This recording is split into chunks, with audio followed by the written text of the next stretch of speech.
여러분, 오늘은 지난 시간에 배웠던 자연에 대한 다양한 관점을 교과서로 정리하는 시간을 가지도록 하겠습니다. 교과서 54쪽이고요. 교과서 보면 제일 위쪽에 자신의 모습은 아래 두 사람 중 어느 쪽에 더 가까운지 써보자 해서 생각열기의 그림이 있죠. 이 여자친구는 꽃이 참 예쁘다, 몇 송이 꺾어다가 내 방에 꽂아놓고 봐야지. 꽃을 이제 자기가 가져가려고 하는 거고, 남학생은 꽃은 자신이 피어난 자리에 있을 때 가장 아름다운 법이지 라고 얘기를 하고 있어요. 이 두 사람 중에 자기는 여러분들은 어디에 해당되는지 한번 생각해 보시면 되겠고, 이 그림이 의미하는 게 그 자연을 바라보는 대표적인 두 가지 관점을 보여주고 있는 거죠.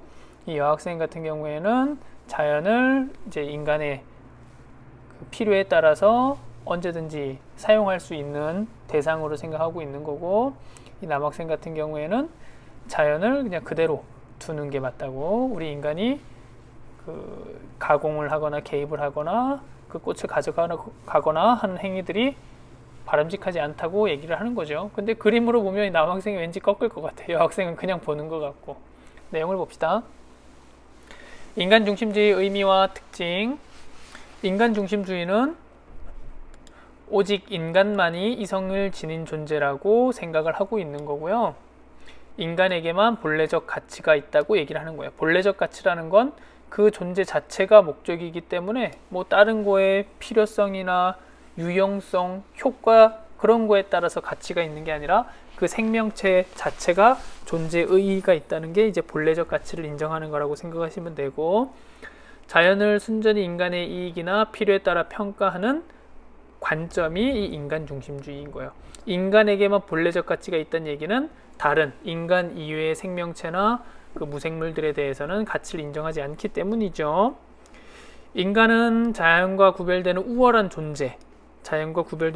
존재이기 때문에 자신의 이익과 행복 증진 등을 위하여 자연을 수단으로 이용할 수 있는 게 요 관점이라고 볼 수가 있습니다.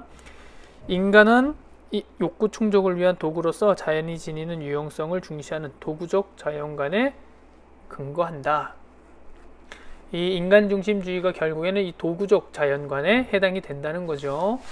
이 도구적 자연관은 인간 이외의 것들은 모두 다 인간의 도구로서 그 가치가 있을 때만, 효용성이 있을 때만 가치를 갖게 된다는 거예요. 모두를 다 도구로 생각하는 거죠. 그러니까 읽어봐도 긍정적인 의미보다는 부정적 의미가 포함되어 있다는 걸 알 수 있을 거고, 인간 중심주의는 근대 이후에 서구에서 자연에 대한 지배적 관점으로 자리를 잡게 되었습니다.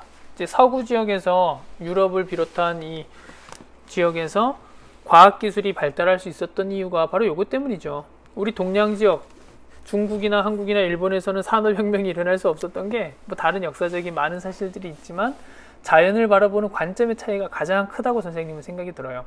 자연을 개발의 대상으로 생각하는 관점이 서구의 근대의 관점이고, 동양 지역의 관점은 자연은 순응하고 신성시한 존재라고 생각했던 게, 우리와 함께 살아가는 생태계 공동체라고 생각했던 게 동양의 관점이죠. 그래서 산업혁명이라는 건 이제 자연으로부터 인간이 기술을 이용해서 자연을 개발할 수 있는 게 산업혁명이 된 건데, 그런 게 일어날 수 있게 된 이유가 자연을 대상으로 보니까, 인간의 필요에 따라 개발할 수 있는 도구로 보기 때문에 서구에서 그 산업혁명이 일어날 수 있었다고 생각이 들어요. 이 관점이 가지는 장점은 이거죠. 자연을 탐구하고 개발함으로써 과학기술의 발전과 경제 성장을 이루는 데 도움을 주고요. 근데 단점은 자연을 함부로 사용하여 훼손한 결과 자원 고갈, 환경오염, 생태계 파괴 등과 같은 환경 위기가 나타난 게 단점이 되는 거죠. 문제점이. 그래서 결국 현대사의 환경 위기를 초래한 원인이 바로 여기에서 유래했다는, 인간 중심주의에서 유래했다는 거예요. 여기에 대표적인 두 명의 사상가 베이컨과 데카르트, 이 사람들이 한 말들은 선생님이 다 설명을 해줬을 거예요. 여러분들이 여기서 좀 기억해뒀으면 좋겠는 건, 이 베이컨이라는 사람은 대단한 철학자예요. 데카르트도 마찬가지고. 이 사람의 원래 이름은 프랜시스 베이컨이고 16세기에서 17세기의 철학가입니다. 16세기에서 17세기에 살았던 영국의 철학자고, 여러분들이 이 말은 학교 다니면서 한 번쯤은 다 들어봤을 거예요. 부모님께 들어봤을 수도 있고, 선생님은 어렸을 때 아버지한테 많이 들었던 것 같은데, 아는 것이 힘이다. 이걸 말한 사람이 베이컨이에요. 이 베이컨은 영국의 철학자인데, 이 사람이 이런 자연, 인간의 이성을 굉장히 중요시 여기고 자연은 인간의 개발 대상이라고 생각한 이유가 있어요. 이 사람은 경험론, 그리고 귀납법, 실험과 관찰을 굉장히 중요시 여겼어요. 인간이 가지고 있는 지식들은 다 허무맹랑한 얘기, 미신에서 오는 게 아니라 자연을 분석하고 실험하고 관찰함으로써 얻어지는 결과들이 인간의 지식이 되는 거고, 그게 이성의 힘이라고 믿었어요. 그 전까지 근대 이 프랜시스 베이컨이나 그리고 르네 데카르트 같은 사람이 나오기 전까지는 이제 중세는 암흑기라고 해서 종교가 유럽에서는 가장 큰 권위를 가진 사상이었어요. 하나의 흐름이었죠. 그래서 모든 자연의 것들을 다 신의 뜻이라고 해석을 한 거예요. 그 신의 뜻인데, 그러니까 인간이 가지고 있는 이성의 힘은 중요하지 않아. 신의 뜻을 알아내는 게 중요했던 거예요, 그때 당시는. 근데 이 사람들은 그런 게 아니다. 인간이 가지고 있는 이성이 가장 큰 힘이고, 인간의 이성의 힘으로 자연을 분류하고 분석하고 실험하고 관찰해서 이제 지식을 쌓을 수 있다는 게 이 사람들의 내용이고, 이 사람들이 주장한 내용이고, 프랜시스 베이컨은 여러분들 아마 국어 시간에도 배울 겁니다. 대표적으로 귀납법을 주장한 사람이에요. 그리고 경험론을 주장한 사람입니다. 귀납법이라는 건, 예를 들어서 빨간색 토마토를 관찰했어. 우리 집 앞에도 빨간색 토마토가 있고, 그리고 저 뒷집에도 빨간색 토마토가 있고, 그리고 저 뒷동네에도 빨간색 토마토가 있어. 그러면 이 사람은 자기가 관찰한 결과를 종합해서 모든 토마토는 빨갛다 라고 이제 결론을 내리는 거예요. 그게 귀납법이에요. 경험, 관찰한 결과를 종합해서 결론을 내는 거예요. 그게 귀납법이고, 그리고 이 귀납법이 이루어질 수 있는 게 경험론이 바탕이 되기 때문이죠. 자기가 경험한 거를 결론을 이끌어내는 거니까. 이 귀납법을 주장한 대표적인 학자가 베이컨이 되는 거예요. 그리고 이 사람은 이걸로도 유명하지만 4대 우상으로도 굉장히 유명합니다. 4가지 우상. 이 인간의 이성을 발현시킬 수 있는 그 경험론이나 귀납법을 방해하는 4가지 우상이 있다는 거예요. 잘못된 방법, 우리의 인식을 방해하는 4가지 우상이 있는데, 이 4가지 우상에 대해서는 여러분들이 찾아서 과제로 제출하셔야 됩니다. 이거 과제입니다. 오늘 과제가 몇 개가 있어요. 이게 첫 번째 과제예요. 그래서 프랜시스 베이컨에 대해서 요거 4대 우상에 대해서 작성해서 선생님한테 제출하시고요. 두 번째, 약간 머리 긴 이 사람은 르네 데카르트라는 사람인데, 이 사람은 프랑스의 물리학자이자 철학자입니다. 이 사람도 동시대에 비슷한 시기에 살았어요. 16, 17세기에 살았던 사람이고, 그러니까 중세 암흑기, 교회가 판을 치던 그 시기를 지나서 이제 인간의 이성이 막 강력한 힘을 발휘하기 시작하던 바로 그 초창기예요. 그리고 이 사람이 한 유명한 말, 이것도 여러분들 아마 들어봤을 겁니다. 선생님도 이거 들어본 건데 아마 누구나 들어봤을 거예요. 나는 생각한다, 그러므로 나는 존재한다, 고로 나는 존재한다. 이 말을 한 게 이 르네 데카르트예요. 르네 데카르트는 인간의 이성의 힘을 베이컨과 마찬가지로 굉장히 중요시 여겼어요. 인간은 생각하는 힘을 가지고 있기 때문에 인간은 독특한 존재라는 거예요. 다른 자연을 지배할 수 있는 존재라고 생각한 게 이 데카르트가 되고, 이 데카르트는 똑같이 그 베이컨과 마찬가지로 굉장히 이성의 힘을 중시했지만 그 사고하는 방법에 대해서는 다른 방법을 제시하게 돼요. 이 사람이 제시한 방법은 연역법이라는 겁니다. 이건 국어 시간에 여러분 역시 배울 텐데 잘 모르면 꼭 기억해 두세요. 아까 귀납법은 우리가 관찰한 결과를 종합해서 결론을 내는 거라 그랬어요. 이 데카르트가 만든 연역법이라는 건 관찰을 통해서 결론을 내는 게 아니라 머릿속으로 생각을 하는 거예요.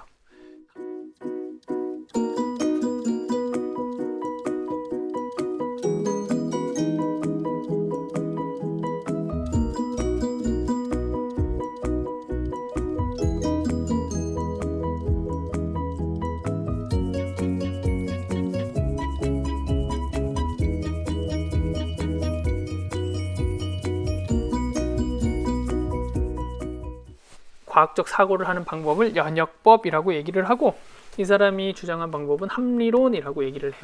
합리적으로 생각하는 거죠. 가설을 세우고 그 가설을 증명하는 과정을 거쳐서 결론을 내리는 거니까 깊게까지는 안 다뤄도 될 것 같고, 그래서 요 프랜시스 베이컨과 르네 데카르트나가 이런 사람들이었다는 거 알고 있으시면 되겠고, 이렇게 이성을 중시한 사람들이니까 우리 인간은 자연과는 다르게 독특한 존재이고 이성의 힘을 가지고 있으니까 자연을 개발하고 이용하는 건 인간의 당연한 권리라고 생각을 했던 거예요.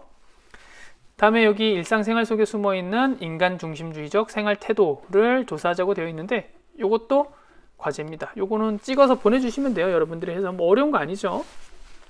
요게 여러분들 해야 될 오늘 과제 중에 또 하나.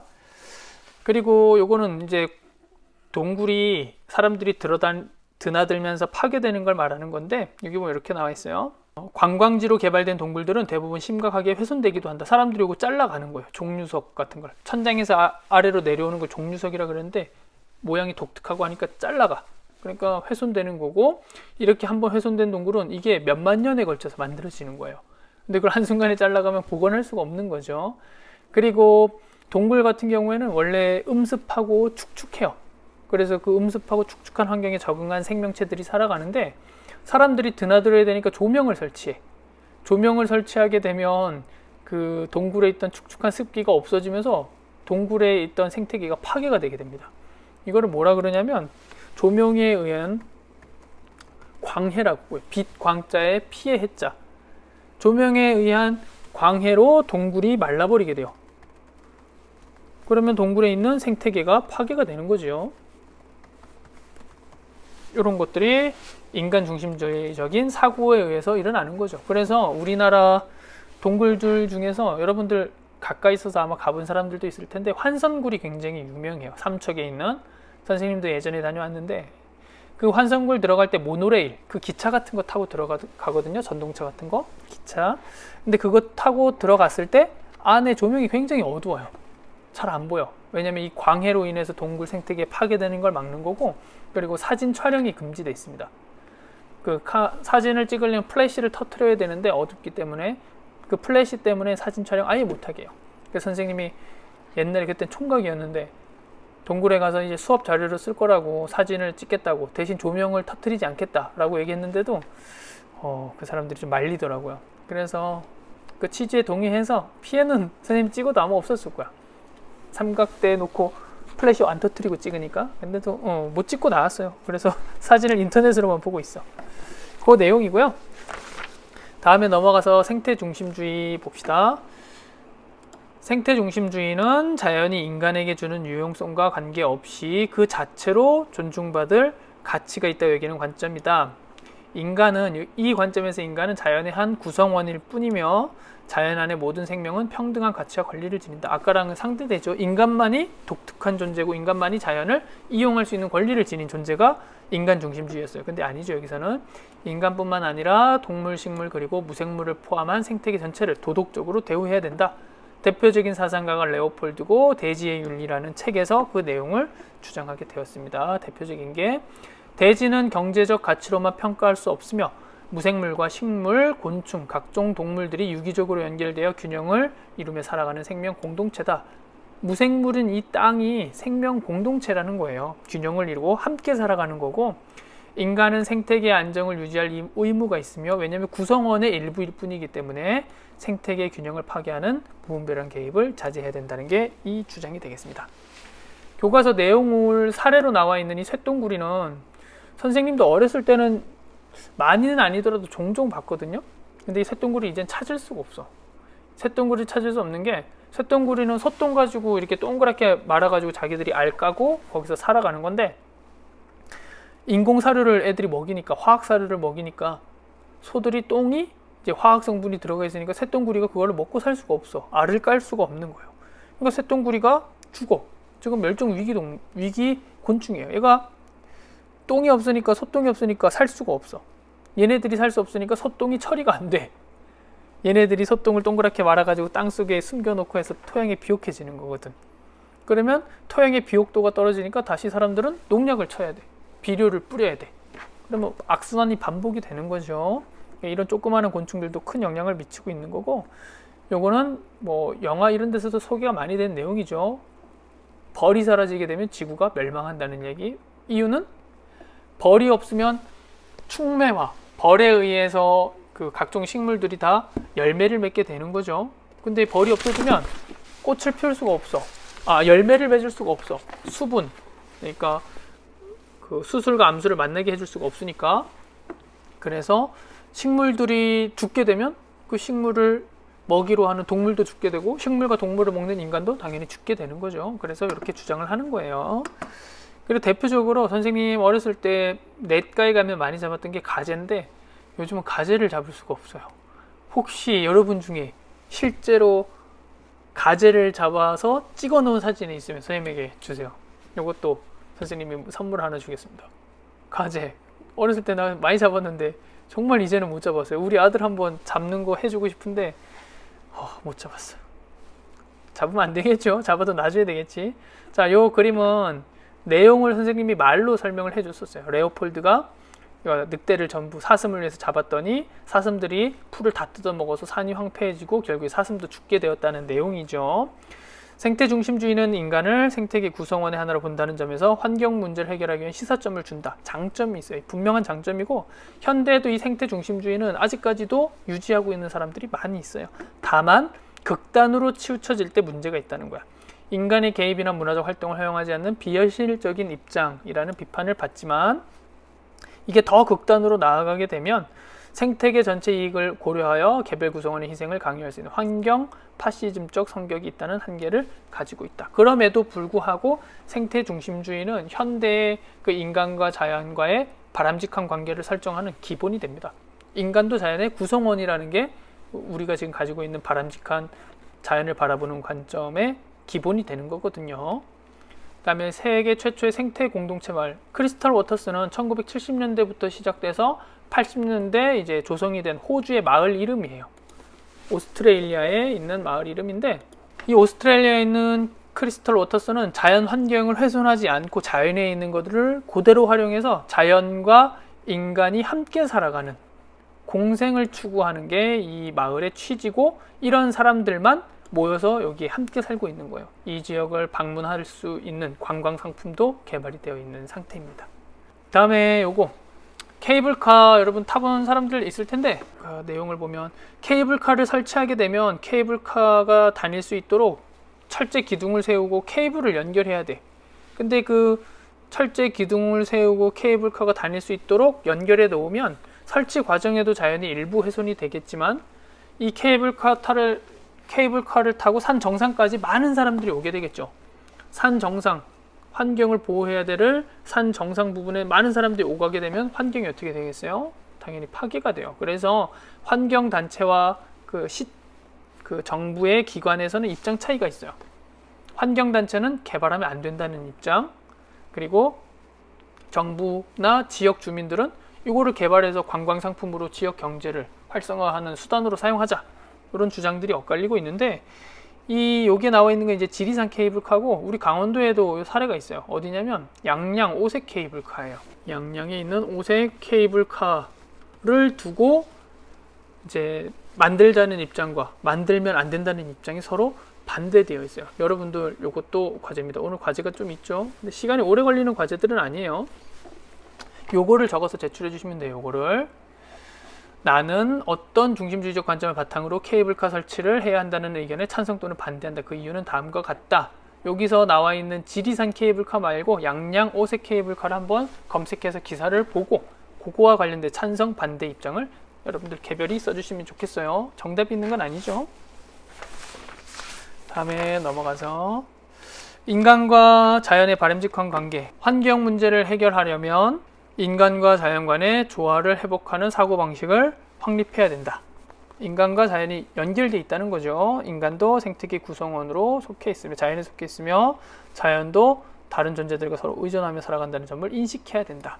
이게 생태학적 관점에서 온 거예요. 인간과 자연이 서로 연결되어 있다는 거.